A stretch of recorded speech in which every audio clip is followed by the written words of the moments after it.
Wild life Aravalli rescue team અત્યારે ચોમાસાની ઋતુ ચાલતી હોય છે અને તારીખ 9/8/2024ના રોજ સાંજના સમયે સરીસૃપો જોવા મળતા હોય છે।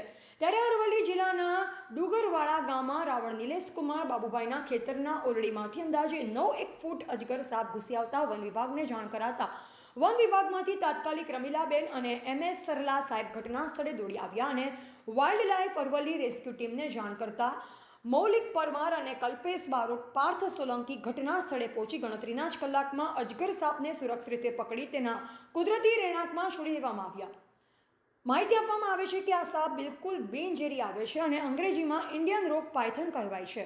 અરવલ્લી રેસ્ક્યુ ટીમ દ્વારા સાપોની રક્ષાની સાથે સાપો વિશે લોકોમાં રહેલ ગેરમાન્યતા પણ દૂર કરવામાં આવી રહી છે, જેવી કે માણસો ઘણીવાર સાપને ડરામણા અને માત્ર ડંખ મારતા જીવો માને છે, પરંતુ તમે જાણો છો કે પર્યાવરણમાં તેમનું ખૂબ જ મહત્વનું યોગદાન છે।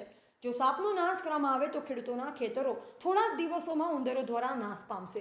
આ ઉપરાંત જે જીવો સાપને પોતાનો ખોરાક બનાવે છે તે પણ લુપ્ત થવાના આરે આવી જશે। સાપના ઝેરમાંથી અનેક પ્રકારની દવાઓ બનાવવામાં આવશે। જો આ ધરતી પરથી સાપ ગાયબ થઈ જશે તો તે દવાઓની પણ અછત થશે।